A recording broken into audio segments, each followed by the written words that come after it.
Hace algunos años atrás, mientras estaba al frente de aquel entonces la Catedral de Cristal, me sucedió uno de esos momentos parteaguas espiritual. Un momento de shock, de esos que te cambian la vida. Uno de esos eventos al que algunos denominan una epifanía.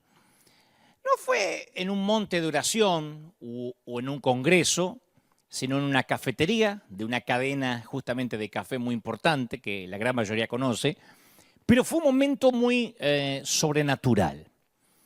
Era un día que debía escribir un mensaje para la iglesia, yo estaba en las oficinas justamente del campus de la catedral, pero tenía unos 15 minutos para tomar un descanso mental y dije voy a tomarme un café cerquita allí del campus. Entonces me formé feliz en la fila porque había muy poca gente, para la hora había relativamente poca gente. Y en ese momento descubrí que la mujer que tenía delante estaba pidiendo un café especial, con una leche especial, ninguna que le ofrecían era la que ella quería, y preguntaba también algo para comer, pero que tenía que tener ciertas proteínas y si no tenían gluten y etcétera. No solo eso, sino que hablaba tan despacio que me enloquecía. Y estaba mirando, esas cafeterías generalmente tienen como un menú arriba, a espalda de quien atiende, y ella miraba el menú de las distintas opciones de café como si estuviera soñando despierta, así en estado catatónico. Y yo miraba el reloj, porque tenía apenas 15 minutos y esperaba y sentía que dentro de mí la tensión aumentaba. Entonces yo por dentro decía, pero es pedir un café. Tan difícil puede ser pedir un café. No es que tiene que comprar plutonio, tiene que comprar café. Y finalmente la mujer se decidió por un café con no sé qué tipo de leche, de almendra, sacó cupones que para los que nunca han estado en negocios de los Estados Unidos es una manera de pagar aquí. Con cupones que vienen en los periódicos, los recortas y con eso no tienes que usar dinero. Pero eso lleva tiempo, los minutos seguían pasando. Yo pensaba, ¿qué hace esta mujer? Y finalmente dio vuelta a su bolso, buscaba más cupones sobre la mesa, en un lugar que se supone que es para pedir, ordenar e irse. Para ese momento, yo que no me caracterizo por ser muy paciente, estaba echando humo, ¿no? Y la cajera o quien estaba vendiendo ahí también estaba molesta, lo mismo que la gente que ya se había formado fila detrás mío. Suspiraban, resoplaban, enojados ante la falta de previsión de esta mujer que nos hacía perder tiempo a todos. Y por dentro yo pensaba, pero señora, este es un lugar para ordenar un café y salir, no es para venir a ver qué tomo. Tal vez la mujer no tenía ningún apuro, pero los demás sí estábamos apurados. En mi caso yo tenía que regresar al campus a seguir escribiendo mi mensaje. Contaba, me había autoimpuesto 15 minutos de descanso, ya llevaba ahí nomás 20 minutos esperando que la señora buscara los cupones, después que se decidiera qué iba a tomar. Y yo tenía, imagínate, que regresar a inspirar, quién sabe a cuántos miles el domingo, dependiendo del mensaje que iba a ser ese día miércoles, recuerdo. Y en ese momento la señora me miró un poco incómoda y en tono de disculpa me dice, perdóneme, señor, hispana, ¿no? Me dice, mire, yo no soy así por lo general. Yo estuve toda la semana en el hospital de enfrente y en un ratito me voy a llevar a mi casa a mi hija de otra sesión de quimioterapia y quería comprarle algún desayuno que pueda comer sin que lo vomite, pero como no tengo cash, tengo que pagar con cupones y me está vomitando todo y quiero darle algo, tiene el estómago vacío. Y trato de apurarme porque la dejé sola en el lobby del hospital acá enfrente, así que lamento mucho hacerlo esperar. Después mira hacia el resto de la fila y dice, perdón, perdona a todos, perdona a todos. Y ahí me sentí una cucaracha, porque esta mujer cargaba con un peso mucho más grande del que me hubiera tocado jamás. Sola, sin dinero y con la hijita con cáncer. Y para juzgarla no me hizo falta más que tener que esperar un poquito más para ordenar mi capuchino. Nada más que eso. En un ratito yo la había juzgado, la había crucificado, la había sentenciado. Yo me sentí que pasaba por alto al hombre tirado en el camino mientras corría al campus a escribir la prédica acerca del buen samaritano. Así que me acuerdo que le di mi tarjeta a la chica de la caja y le dije, yo invito lo que ella consuma, que no busque más cupones. Y la mujer me miró agradecida, con una sonrisa. Y capaz que si alguien presenció el cuadro, la escena, se habrá visto como un buen gesto, ¿no? Que yo usaba mi tarjeta para comprarle el desayuno a una mujer desconocida. Pero en verdad fue un acto de culpa, ni siquiera de solidaridad. Fue un acto de sentirme un piojo. Yo sentí tanta vergüenza, primero por haberla juzgado mal. Y mientras terminaba de pagar mi capuchino, fui lentamente hacia mi auto y ya no me importó la hora ni el tiempo. Y tras el volante reflexioné en la persona egoísta e ingrata en la que me estaba convirtiendo. Y ese día, en medio de lo que yo creía que preparaba un sermón para los demás, Dios tenía planificado darme un sermón a mí.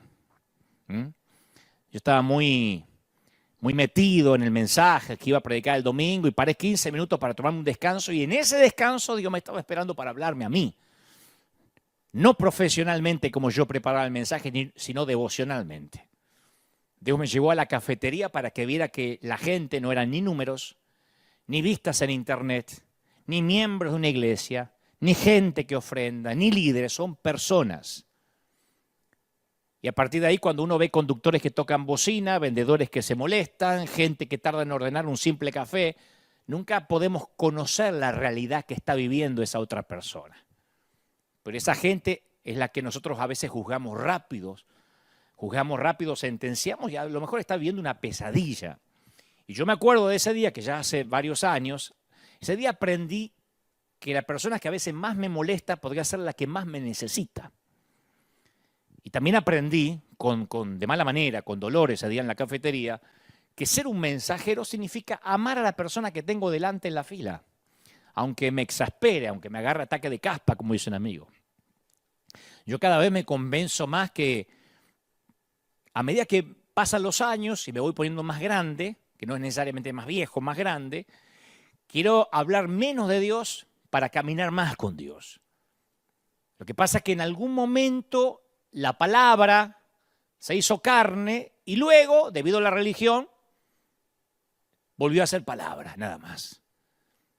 Y eso que me pasó en la cafetería no fue un hecho aislado. A veces me pasa, como a ti, que me harto de los mensajes. Ahora, yo quiero que no me malentiendas, porque si se saca esto de contexto, seguramente se va a malentender. Mi trabajo, mi función, mi llamado es hablar de Dios. Es el don que Dios me dio. A veces lo puedo hacer de manera más frontal, de manera un poco más solapada, de otros sitios, pero mi trabajo es hablar del Señor. Es mi vocación, es mi llamamiento, ¿no? Y me encanta el llamado que Dios me dio y me gusta mucho enseñar la palabra, una palabra que transforma tantas vidas. Pero tengo que confesarte que a veces me canso de oír tanto como mensajes ajenos como de oír mis propias palabras. A veces nuestra vida, ¿cómo te lo digo? A veces nuestra vida parece tener que ver mucho más con las palabras que con las acciones. Tiene mucho más que ver con la retórica que con lo que hacemos. E insisto, yo quiero hablar menos de Dios y andar más con Él. Si un periodista me preguntara, a ver, ¿qué reconto, qué balance podés hacer, Dante, de tu vida en tu peregrinar cristiano hasta la fecha? Yo diría, cada vez quiero hablar menos de Dios y vivir más para Él. Vivirlo, experimentarlo más. Estamos en un tiempo donde nos inunda la información, donde tenemos una autopista de información, no solo en Internet, sino a través de los celulares, de los dispositivos móviles. Y la Iglesia también emite su propia corriente de información que se supone que es para ayudarnos en nuestro crecimiento espiritual, para que aumente nuestra espiritualidad, para que seamos mejores cristianos.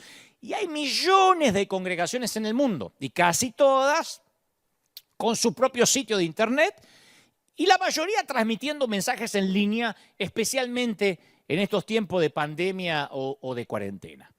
Y en medio de todos esos live, de los cuales formamos parte, ¿no? En medio de todo ese ruido, el mensaje cristiano muchas veces llega a ser como una opción más, como un tutorial más de YouTube. Viste que hay tutoriales para hacer un huevo frito, tutoriales para cambiar la rueda de un auto, tutoriales para peinarte, para lavarte los dientes. Bueno, a veces pareciera que el Evangelio fuera un tutorial más. Parecería que hubiéramos tomado la experiencia de los discípulos, que literalmente era caminar con Jesús, una experiencia que la iglesia primitiva vivió, para convertirla nada más que en un live de internet o de palabras repetitivas de un servicio. Dígale que está a su lado, gloria al Señor, levante las manos, diga gloria a Dios, repita conmigo. O sea, convertimos el mensaje de vida en tan solo otro conjunto de palabras de los tantísimos que hay. Y sin querer empezamos a formar parte de eso. Como me pasó a mí, que cuando tenía hace varios años que demostrar consideración en una cafetería no podía porque yo estaba pendiente del mensaje. Entonces pasamos de un sermón a otro, de un estudio bíblico a otro, de un live a otro, de un concierto a otro, y nos esforzamos por aprender el lenguaje de la fe. Con toda intención buena, claro, porque la idea es, insisto, enriquecernos espiritualmente. Y a veces no es más que un ejercicio mecánico de decir lo que hay que decir, de responder lo que hay que responder, de memorizar lo que hay que memorizar. Y al hacerlo mecánicamente, reducimos el Evangelio a una colección de doctrinas, de versículos que suenan bien, con un montón de respuestas que finalmente no dicen nada, que son políticamente correctas pero que no dicen nada. Lo que trato de decir, haciendo una autocrítica, es que terminamos con una montaña de palabras, pero separados de la experiencia real de Jesús. Y por muy espirituales que sean esos versículos que nos aprendemos de memoria, no creo que haya mucho de eso que se traduzca en nuestra forma de vivir. Hace unos mensajes atrás yo hablaba de los cristianos monoversículos, esos que se aprenden 1 o 2 versículos que le convienen, ¿viste? No sepa tu mano derecha lo que da a la izquierda, para no tener que dar y no tener que tampoco contar que dan, que no dan. Ojalá fuera para contar que dan, pero es para contar que no dan. Otros se aprenden el versículo, no, que el diezmo está en el Viejo Testamento en Malaquía. Son monoversículos. Con un versículo o 2 se manejan el resto de la vida. Se lo saben de memoria. Pero eso no significa que vivan una vida real cristiana. Logramos dominar los mensajes, logramos dominar la Biblia, pero no aprendemos necesariamente a vivir el verdadero evangelio. Y esa desconexión entre el mensaje y la vida es algo que estamos viviendo en el extenso mundo cristiano. Y yo me atrevo a pensar que posiblemente sea esa vaca sagrada que menos nos atrevemos a cuestionar, pero que es una verdad grave y alarmante, ¿no? Yo le digo vaca sagrada por si alguien no sabe, porque en la India las vacas se consideran sagradas y a pesar de que se mueren de hambre no las tocan porque consideran que hay 300 dioses dentro de una vaca. Y creo que las vacas sagradas en nuestras congregaciones, en nuestra iglesia también andan pululando por ahí y no nos atrevemos a cuestionarlas porque decimos, no, eso no se cuestiona, no se toca. Una de esas vacas sagradas es la fuerte desconexión entre lo que a veces predicamos y lo que vivimos. Fíjate lo que pasa a veces cuando en las redes o en la iglesia alguien se acerca contando su dolor, pero su dolor de verdad, No, que venía para acá y llovió justo que lavé el auto. No, crisis. Gente que dice, me estoy divorciando, no sé, estoy soportando una traición, una infidelidad, un aborto. La mayoría de los cristianos, cuando alguien aparece en la red con una confesión así, o nuestras iglesias, no sabemos cómo responder. Y la mayoría responden como los amigos de Job, ¿viste? Los llenamos de versículos, de consejos que no nos pidieron, ni hablar de algo habrás hecho para que esto te pase, los llenamos de prejuzgamientos. Y mi pregunta es, la misma que me vengo haciendo desde que esta pandemia comenzó, porque digo, la pandemia a lo mejor es un shock para reevaluar nuestra vida y nuestro peregrinar cristiano y nuestro ministerio. ¿No tendríamos, me pregunto, que tener el valor suficiente como para sentarnos junto al alma que llora sin decir necesariamente palabra alguna? ¿Te pasa eso? Eso de que le das a la persona el mensaje, el consejo, el versículo de memoria, pero no le das tu vida. ¿Te resulta más fácil ofrecer palabras en lugar de acciones? Ofrecer consejos en lugar de involucrarte. Y aquí una pregunta que yo no me dejo de hacer, ¿no será que nos ocultamos detrás de un mensaje que suena bien y que habla sobre las necesidades, en lugar de ensuciarnos las manos al hacer lo que hace falta para ayudar. Y esto también pasa a gran escala, porque a veces nuestra respuesta a los problemas y a las cuestiones globales es nada más que otro conjunto de palabrerío. Yo creo que no hay un predicador en el mundo que no sepa que de las 7.000 millones de personas que habitan el planeta, hay 1.4 millones que viven con menos de $1 al día. Del equivalente a $1 al día. 1.4 millones. Creo que no hay ningún predicador o predicadora que no sepa que 1.7 mil millones no tienen acceso al agua potable, que 35 millones viven con HIV, que hoy domingo, antes de que termine el día, 21.000 personas van a morir de hambre o de algo, de alguna enfermedad que se deriva del hambre. Todo eso es verdad. Pero la mayoría de los cristianos se desconectan, nos desconectamos del problema diciendo, bueno, que ahora como ganaron los demócratas y todavía no hay vacuna para el COVID, significa que seguramente Cristo viene la semana que viene. Tiene que estar por venir porque está todo cumplido. ¿Por qué? Porque ganó Biden, o porque perdió Trump, o porque reeligieron a los kirchneristas en Argentina, lo que sea, o porque Maduro no se quiere ir. Es decir, el mundo va de mal en peor. A veces es solo un mensaje políticamente correcto mientras desconectamos nuestra vida del problema real de la gente. ¿Me explico? Una vez un predicador dijo, entre una bomba que estalla en Medio Oriente o una rata que se murió bajo tu tapete en la puerta, ¿qué es lo que te preocupa más? Y la gente, si tiene que responder de manera sincera, responde la rata. La bomba en Medio Oriente, sí, está dentro de las estadísticas, pero está lejos, allá en Medio Oriente. Nos desconectamos. Sí, hay muchos que mueren de hambre, pero ¿viste lo que pasó acá en la esquina? Cristo está por venir. O sea, el mundo necesita a Cristo, decimos. Y al decir eso suena como si de veras estoy presente, como si de veras me importa, como si de veras intentara cambiar el mundo. Y todo eso sin involucrarme personalmente. Porque decimos, bueno, seguro alguien les hablará de Cristo. ¿Viste? Como cuando me escriben, a mí me escriben en las redes y creo que le pasa a otros colegas, a otros consiervos. A mí me escriben, Dante, predicá sobre el arrepentimiento. ¿Qué pasa que no hablas del rapto? Predicá que son los últimos tiempos. O sea, me preocupo, pero alguien más lo tiene que predicar, no yo. Y ese es el verdadero asunto interno que nos acecha. Ese es el asunto interno. Llegamos al meollo de la cuestión. Esa disparidad entre el mensaje y la vida. Si a mí me preguntaran, ¿cómo crees que está la iglesia? Como soy parte de la iglesia, yo puedo hacer un diagnóstico. Yo creo que la iglesia está enferma de incongruencia. Decimos una cosa, pero vivimos de manera muy diferente. Es una incongruencia que crea una profunda frustración y desilusión en nuestro interior. ¿Sabes por qué? Porque el corazón humano clama por vivir una vida auténtica. Una vida que por fuera sea coherente con lo que creemos y decimos y predicamos por dentro. Yo no sé qué pasa a lo largo del camino, a lo largo de la vida, pero en algún momento empezamos a vivir vidas desconectadas de los mensajes que predicamos. No estoy hablando de predicadores, estoy hablando de cristianos en general, Esa desconexión entre el mensaje, lo que creemos, lo que defendemos a través de las redes, lo que gritamos en las plazas y la vida real que nos carcome por dentro. Yo quiero que sepas que lo que voy a decir lo pensé con mucho cuidado, porque yo amo a la iglesia y los que me conocen hace 30 y tantos años dan fe de esto, y yo he dedicado mi vida a servir al cuerpo de Cristo.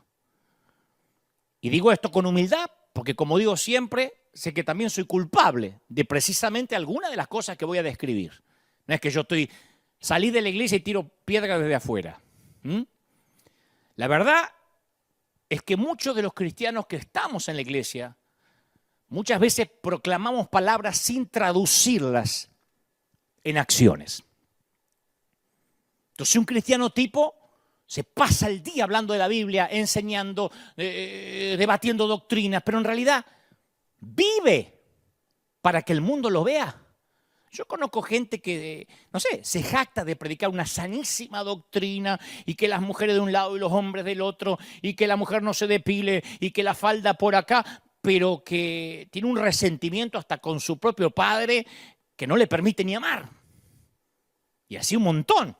O enemistados con sus propios hijos. Entonces el mundo está harto, como seguramente estás hartos vos, de oír sermones y frases cristianas correctas. La gente, como vos, como yo, como los inconversos, quiere ver un sermón en vivo y en directo, una vida que hable. Como me dijo hace poco un amigo ateo, que tengo mis dudas que sea ateo, pero así se denomina él. Me dice, che, flaco, ¿cuánto odio que hay en tu comunidad, eh? Le digo, ¿en qué comunidad? En la evangélica, me dice. Estoy viendo las redes, pero se matan, ¿eh? Pero no solo la tuya, la de todos. Si no pensás igual que ellos, te insultan, te denigran y te mandan a... Y dijo una palabrota, ¿no? Que vendría a ser el homónimo cuando nosotros mandamos al infierno a alguien. Me dice, es terrible cómo se odian. Ni en el fútbol, ni en la política. Y este es un ateo clamando por la manifestación de los hijos de Dios que viven, que tengan que vivir lo que predican. Entonces la gente cambia de canal para no oírnos más, porque lo que anhelan es ver en práctica aquello que predicamos. Si no somos pelones, pelados, vendiendo un elixir para el crecimiento del cabello, obesos vendiendo píldoras para adelgazar. Por eso los inconversos a veces no consumen nuestros canales religiosos, apenas si lo digieren algunos creyentes. Y no es que los estudios bíblicos, los sermones, los servicios de la iglesia no tengan valor, los servicios de adoración no tengan valor. Claro que sí. Pero quiero que interpretes el punto, que muchas veces nuestras palabras son como una postura, la proyección de que somos mejores o más espirituales del que tenemos al lado o adelante de la fila en la cafetería. Por eso me puse de ejemplo yo para empezar, ¿no? Creo que esa es una de las grandes razones por las que tanta gente tiene una idea equivocada acerca de la iglesia. Mucha gente piensa que la iglesia es el lugar que se juntan personas perfectas e impolutas con otras personas perfectas e impolutas para cantar acerca de lo perfectas e impolutas que son sus vidas. Y no es así. La iglesia es, o se supone que debería ser, el lugar donde se reúnen los pecadores en su quebranto para reconocer que no son lo que quieren hacer creer que son. La iglesia es el lugar en donde la gente admite que cayó, que falló, que está más rota que el resto. La iglesia es el hospital, no el museo. La iglesia es el lugar seguro donde podemos compartir nuestros defectos, nuestros fracasos, nuestras debilidades, nuestras adicciones, nuestras necesidades, nuestro dolor. En tiempos habituales que la arena está lleno, al momento en que nos saludamos al inicio del servicio, casi al inicio, les suelo decir, si eres nuevo, no te dejes impresionar por la cara de santo de los que están alrededor, porque son grandes simuladores, tan rotos como tú, nada más que aprendieron a disimular más. La iglesia es un lugar para gente rota. Debería ser el lugar donde, no sé, podemos ser lo que somos. Y no el lugar donde somos perfectos e inmaculados. Y cuando adoptamos poses y posturas con mensajes desconectados de la realidad de nuestras vidas, ¿sabés lo que se crea entonces? La religión. Por eso es que los de afuera consideran que religión es mala palabra. Es que reconocen la enorme brecha entre lo que los cristianos hablan y lo que en realidad viven. En lo que en realidad hablamos y lo que vivimos. Y esta desconexión entonces lleva pegada una etiqueta, que es peor que religión, hipocresía. Y el motivo por el que tantos dicen que la gente que va a la iglesia es hipócrita es porque lo que decimos no tiene que ver con lo que hacemos. De hecho, es esta falta de autenticidad lo que hace que tanta gente joven, muchos de nuestros jóvenes, piensen de la iglesia con desconfianza y la evite. Yo estoy de lunes a viernes, desde hace un tiempo, en un canal de radio, en una estación de radio que es rock and roll. en Argentina. Heavy. Y ninguno de los muchachos, como uno podría considerar, tan llenos de demonios, esos que están tatuados, hacen pacto con Satanás, son gente buena. Pero no quieren saber nada con la iglesia, no por Jesús, respetan a Jesús, sino por nosotros los seguidores, porque consideran que la mayoría de nosotros no vivimos lo que decimos. Y cuando los de afuera ven a cristianos que no actúan como Jesús, enseguida llegan a la conclusión que el grupo merece la etiqueta de hipócritas, que el cristianismo ya no existe en su manera más pura, y por eso la rechazan. Y yo hablo de gente pensante, ¿eh? Porque es muy fácil decir, y sí, la rechazan porque esos endemoniados no tienen comunión con las tinieblas. Ese es el recurso torpe. Estoy hablando de gente intelectual, gente que va a estudiar, universitarios e indoctos, que dicen, no, esa no es la iglesia que yo concibo. Y hasta opinan que la iglesia perdió el rumbo y que no es lo que Cristo tenía en mente. Creo que la iglesia que Dios tenía en mente no tiene que ver con la religión. La función de la iglesia que Cristo tenía en mente es restaurar vidas que se han roto. Ojalá habláramos menos y camináramos más con Dios. El cristianismo no es un sermón, es una relación personal con el Salvador. Una relación en acción cada día de nuestras vidas. Ahora, estamos llamados a imitar la vida de Jesús, no a repetir versículos como loros usando lenguaje religioso. Jesús le dijo directamente a los fariseos en Juan 5:39, ustedes estudian con diligencia las Escrituras. Escucha esto con oídos nuevos. Ustedes estudian con diligencia la Biblia. Parece que detrás de eso viene una felicitación. Dice, porque piensan que acá van a encontrar la vida eterna. Fíjate si esto no es más contemporáneo que nunca. Y sí, dice el Señor, son ellas las que dan testimonio a mi favor. Hasta ahí es una felicitación, ¿sí o no? Pero después hay un sin embargo. Dice, sin embargo, ustedes no quieren venir a mí para tener esta vida. O sea que los fariseos hundían las narices en las Escrituras, las reglas, las normas sagradas, las palabras de la religión, y mientras tanto ignoraban completamente al verbo Jesús, al autor que tenían delante de sus ojos. Los fariseos hablaban sobre la vida de la fe, pero la reducían a la mera religión, a la fe confinada entre dos tapas, en dos portadas, a las palabras. Y eso es legalismo en su máxima expresión. Valoraban el uso del lenguaje correcto, pero evitaban el estilo de vida de la fe por todos los medios probables. Hablaban de la fe, claro, pero le quitaban la vida. Mi pregunta, ¿no es esa la vaca sagrada con la que lidiamos actualmente? Sé honesto, porque si llegaste hasta acá, para que seamos honestos, ¿no? Decime si a veces no pensás que la vida está llena de mensajes, de sermones y vacía de vida al mismo tiempo. Cuando pueda, volví a leer el Sermón del Monte con ojos nuevos, que acá predicamos sobre el Sermón del Monte hace un tiempo. Y notá cuántas veces aparece la palabra hipócritas en el sermón de Jesús. Y Jesús le está hablando directamente a esas personas cuyas palabras no se traducen en acciones. Y cuando Jesús usa varias veces la frase, ustedes han oído, en el Sermón del Monte usa mucho, ustedes han oído, ¿se acuerdan? Ustedes han oído ojo por ojo, más yo digo, ustedes han oído, ¿se acuerdan? Está haciendo referencia a los mensajes y sermones comunes que se predicaban en esa época. Esta gente vivía oyendo sermones.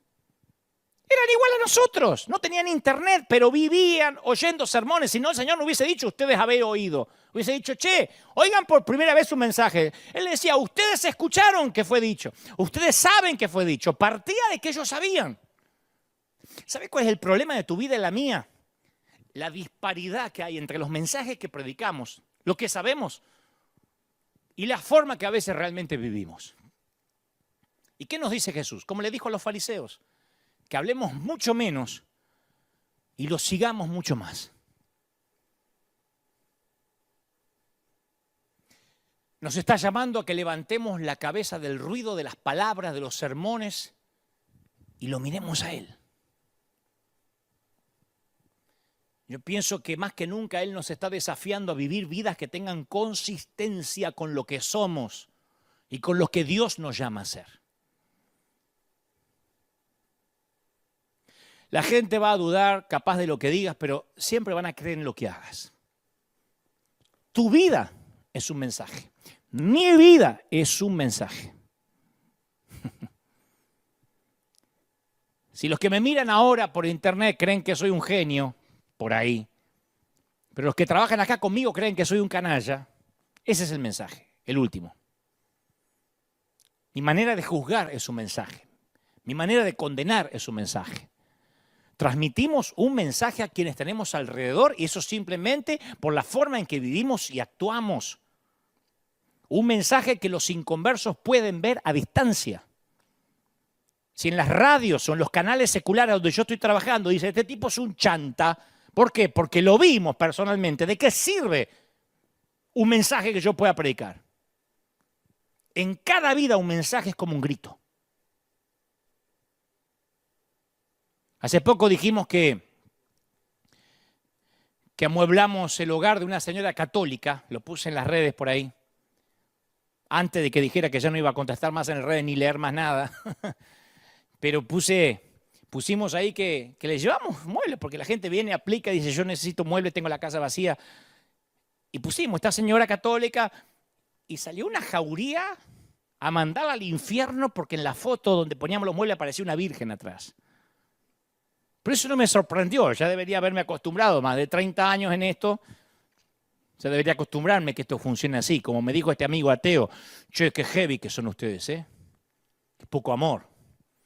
Me sorprendió más la pobre mujer, que claro, que no entiende esta cultura de buitres al acecho y escribió, pastor, en mi parroquia me enseñaron a amar a la gente de todas las religiones, ¿por qué no enseña usted eso?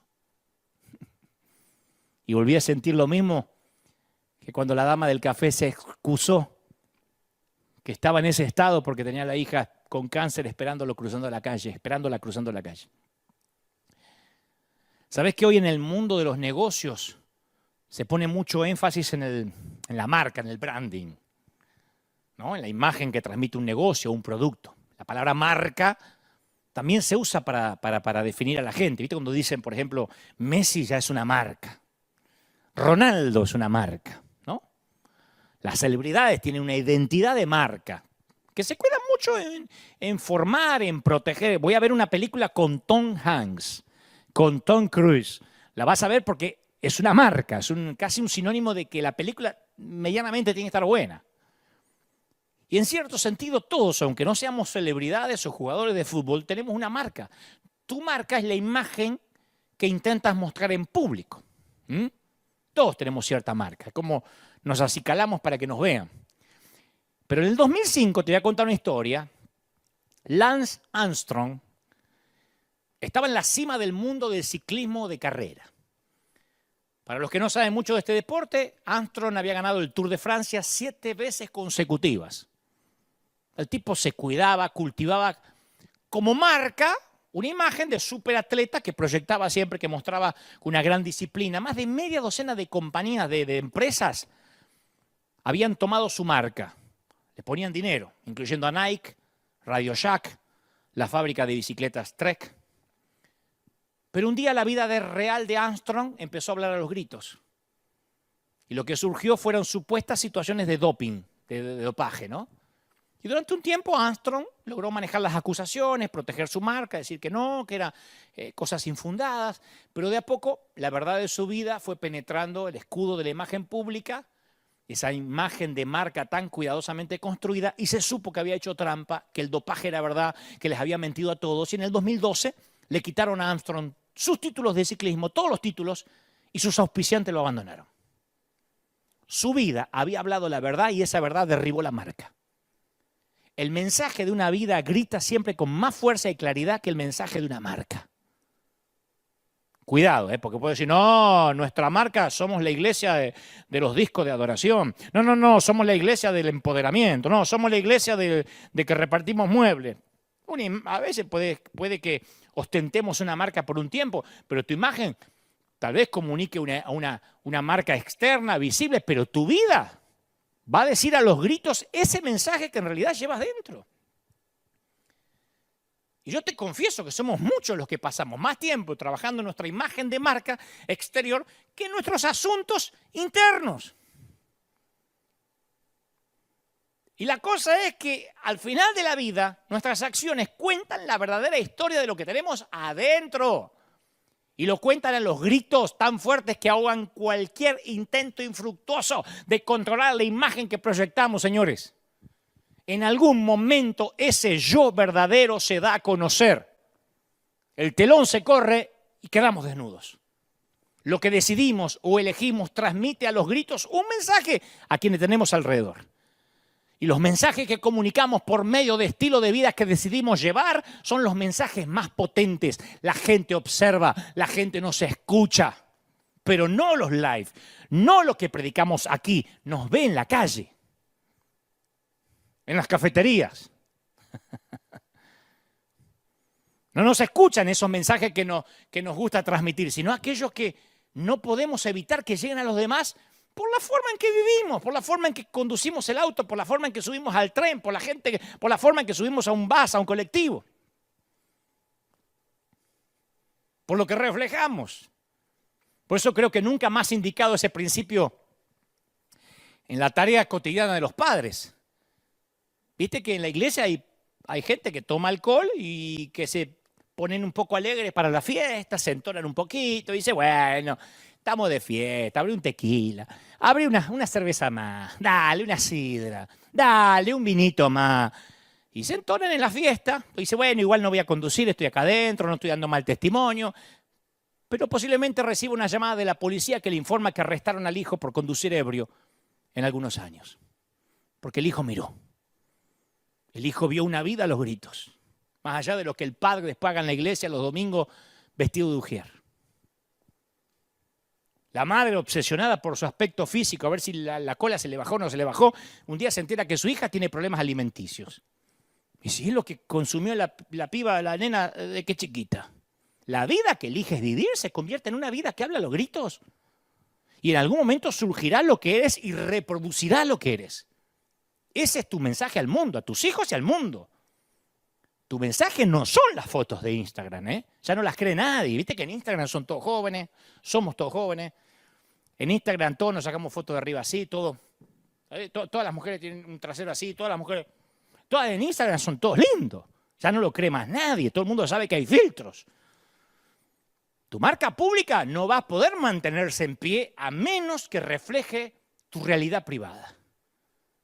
Y si no, como hemos visto en tantos casos de celebrities, de políticos, no vas a poder mantener una imagen pública que está peleada, que está reñida con el mundo interior.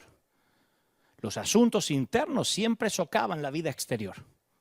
Por eso, déjame que te dé un consejo que no me estás pidiendo, pero de alguien que se equivocó mucho y eso me da autoridad. Antes de abrir la boca para hablar, abrí tu corazón.